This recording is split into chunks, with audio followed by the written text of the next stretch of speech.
Iya, Bu. Halo. Hai. Tadi kesini sama siapa? Sendiri, Bu. Sebelum kesini ada kegiatan nggak? Ada jam perkuliahan, Bu. Oh, jurusan apa? Jurusannya IPA. Wah, pintar ya kayaknya. Alhamdulillah, Bu, sedikit ada kemajuan. Seru nggak jurusan IPA itu? Ya, ada serunya, ada enggaknya sih, Bu. Kalau serunya kayak gimana? Serunya tuh banyak temennya. Kalau enggaknya? Enggaknya tuh kita harus kayak belajar ngitung-ngitung, terus perbandingan-perbandingan gitu. Oh gitu, tapi kan banyak serunya pastinya ya. Ya jelas, Bu. Soalnya kan temen-temen tuh pada ya seperti itulah kalau mengerjakan tugas itu. Terus rumahnya gimana? Oh, saya rumahnya di Salatiga, Bu. Dekat kok dari sini. Oh, deket ya dari sini ya. Iya, Bu. Kita belum perkenalan ya. Iya, Bu. Nama mbaknya siapa? Nama saya Ega Oktavia, sering dipanggil Ega. Oh iya, kalau saya Bu Vanisa, bisa dipanggil Nisa. Salam kenal. Iya, Bu. Sebelum memulai kegiatan ini, kita berdoa terlebih dahulu ya. Iya, Bu. Oke, berdoa dimulai.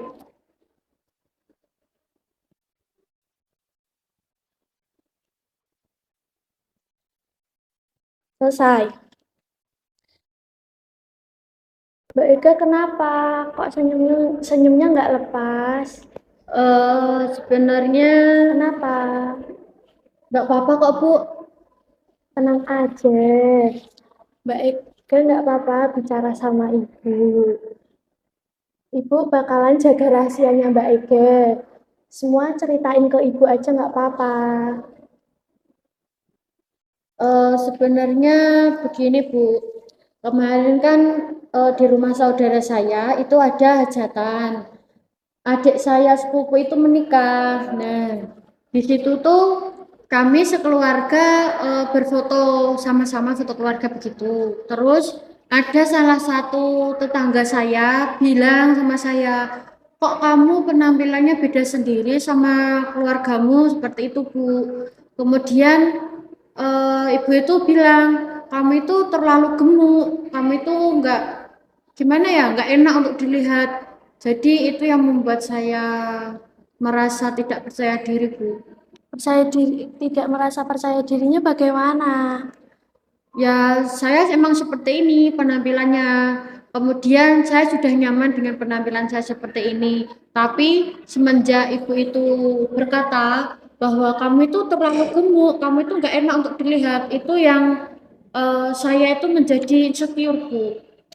Oh, jadi kamu tuh insecure karena pendapat negatif orang lain tentang diri kamu. Terus kamu juga apa itu sering mendapat ejekan dari orang lain. Apakah selain itu ada orang lain yang memikirkan negatif tentang kamu? Ada, Bu. Selama saya mengikuti kegiatan perkuliahan, sebenarnya ada teman-teman saya yang ya seperti ibu itu tadi, kamu itu terlalu gemuk, kamu itu nggak baik, kamu itu gimana ya, berpenampilan nggak rapi lah dan lain sebagainya. Tapi kamu udah usahakan itu menurut kamu terbaik. Ya sudah, Bu. Namun dari pemikiran orang-orang itu masih mengejek kamu, berpikir negatif kepada kamu gitu. Iya, Bu. Apakah Mbak Ega pernah mengusahakan lebih dari yang Mbak Ega mau merubah diri yang Mbak Ega inginkan? Sebenarnya sudah, Bu. Saya melakukan olahraga, kemudian diet ketat, terus mengurangi makanan-makanan yang nggak baik untuk diet, dan masih banyak lagi, Bu. Namun Mbak Ega masih terlihat negatif di mata teman-teman Mbak Ega atau tetangga Mbak Ega gitu. Sepertinya ya, Bu. Saya di sini akan menggunakan teknik REBT, yaitu rasional emotif behavioral terapi, dan menjelaskan untuk memberikan pemahaman mengenai aspek kognitif serta merubah pikiran irasional Mbak menjadi rasional. Dan juga Ibu akan melakukan teknik terapi bersyukur untuk Mbak supaya memiliki berprasangka baik kepada diri Mbak sendiri. Iya, Bu. Apakah kamu sudah bersyukur? Belum, Bu, karena saya terlalu memikirkan hal-hal yang tidak penting, sehingga saya lupa bahwa Allah itu baik kepada saya. Kamu harus yakin kepada diri kamu sendiri supaya kamu bisa berubah dan bisa bersyukur kepada diri kamu. Rasa bersyukur itu dapat membersihkan jiwa terhindar dari sifat buruk, mendorong kita untuk beramal soleh, dan semakin banyak nikmat yang kita syukuri dalam hidup ini. Seperti yang dijelaskan dalam surat Al-Baqarah ayat 152 yang berbunyi fadkuruni adkurukum washkuruli wala takfurun. Artinya, maka ingatlah kepadaku dan aku akan mengingatmu, dan bersyukurlah kepadaku dan janganlah ingkar kepadaku. Makna dari ayat tersebut itu Allah Subhanahu wa Ta'ala menginginkan hambanya untuk tetap bersyukur dan mengingat Allah. Kalau dipikir-pikir benar juga ya, Bu. Tetapi saya itu orangnya selalu berdiam diri di rumah dan tidak mau terbuka dengan siapapun, kecuali orang terdekat saya.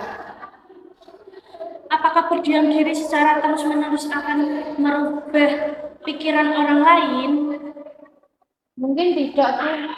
Dan apakah dengan kamu menghindari orang lain itu dapat merubah hidupmu dan penilaian pemikiran orang lain? Tidak juga, Bu. Tetapi jika saya keluar dari rumah, itu saya itu takut dengan ejekan mereka, Bu, mengenai diri saya. Yang harus kamu lakukan untuk saat ini, fokus kepada diri kamu dan bersyukur serta pengembangan diri. Coba lihat Mbak Ega, di luaran sana masih banyak orang yang memprihatinkan dan masih banyak kekurangan. Mbak Ega berpikir kepada diri Mbak Ega sendiri untuk bersyukur kepada diri Mbak Ega sendiri masih diberi kesehatan, masih diberi kelancaran atas segala hal, dan dimanapun, kapanpun selalu mengucap Alhamdulillah untuk kenikmatan yang Allah berikan. Mbak Ega patut bersyukur akan hal itu. Berarti saya harus mencoba untuk keluar dari zona nyaman saya ya, Bu, dan memulainya dengan sesuatu hal yang positif, di mana saya itu jika ada orang ataupun teman saya yang mengejek saya harus patut bersyukur dan mengucap Alhamdulillah ya, Bu. Ya, dan untuk hari ini dan seterusnya Mbak Ega, apapun hal yang Mbak Ega lakukan yang diberikan kepada Allah, tetap selalu mengucap Alhamdulillah. Yang kamu lakukan sekarang, fokus pada perkembangan diri dan jangan lupa bersyukur. Baik, Bu. Apakah kamu mempunyai keinginan yang belum bisa terrealisasikan karena takut akan penilaian orang lain dan kepercayaan diri Mbak Ega? Sebenarnya ada, Bu. Saya tuh ingin sekali berjualan makanan, tetapi saya masih ragu untuk melakukannya dengan kondisi saya yang seperti ini, Bu. Atau gini, di daerah Mbak Ega ada suatu kegiatan atau organisasi apa enggak? Ada, Bu, ada organisasi remaja, organisasi ibu-ibu, ya seperti pengajian gitu, Bu. Untuk meningkatkan supaya Mbak Ega tidak insecure, Mbak Ega coba mengikuti pengajian atau organisasi remaja itu untuk menambah pengetahuan dan lebih mendekatkan diri kepada Allah, dan juga untuk percaya diri Mbak Ega akan tumbuh secara perlahan. Di pengajian itu akan ada orang-orang banyak dan Mbak Ega bisa berinteraksi kepada orang-orang tersebut. Atau Mbak Ega kan tadi ingin berjualan ya. Nah, bisa dipromosikan di situ supaya Mbak Ega bisa lebih percaya diri lagi. Apakah kamu yakin untuk menerapkan perubahan yang telah kita buat hari ini? Ya Bu, saya yakin. Karena akhir-akhir ini saya tuh bingung Bu, tidak ada tujuan hidup. Saya itu sebenarnya keluar rumah ya hanya saat berangkat kuliah saja, dan di saat disuruh orang tua untuk membeli sesuatu. Dan itu pun saya sudah membuat susunan Bu untuk saya berjualan. Ya itu yang menjadi semangat saya. Alhamdulillah, jika Mbak Ega yakin untuk merubah rasa insecure Mbak Ega menjadi rasa bersyukur dalam diri Mbak Ega. Baik Bu, saya akan mencoba menerapkan rasa bersyukur itu di dalam kehidupan saya, sehingga saya bisa mendorong rasa insecure saya agar keluar dari zona nyaman saya. Baik, terima kasih Mbak Ega. Sesi konseling kita sudah berakhir. Jika Mbak Ega masih belum bisa percaya diri atau merasa insecure, maka bisa datang atau menghubungi saya dan kita melakukan konseling lagi. Baik Bu. Saya mengucapkan terima kasih kepada Mbak Ega telah mau bercerita kepada saya, telah meyakinkan diri Mbak Ega kepada saya, dan Mbak Ega mau bercerita tentang semua hal tentang perasaannya Mbak Ega. Baik Bu, terima kasih Bu sudah mau mendengarkan keluh kesah saya, dan Ibu sudah membantu menyadarkan saya bahwasanya insecure itu tidak baik untuk saya, dan selalu bersyukur atas nikmat yang sudah diberikan oleh Allah kepada saya. Dan jangan takut dengan adanya suatu perubahan yang terjadi. Kita mungkin akan lebih baik ke depannya, dan jika kita memetik sesuatu yang jauh lebih baik, maka kita akan lebih baik lagi. Dan juga jangan lupa berucap syukur kepada semua hal yang diberikan kepada Allah Subhanahu wa taala. Baik Bu, terima kasih. Jika Mbak Ega ingin langsung melanjutkan kegiatan, silakan Mbak Ega keluar terlebih dahulu, tidak apa-apa. Baik Bu, mohon maaf telah mengganggu waktu Ibu. Saya izin keluar terlebih dahulu ya Bu. Iya. Terima kasih Bu. Iya, sama-sama.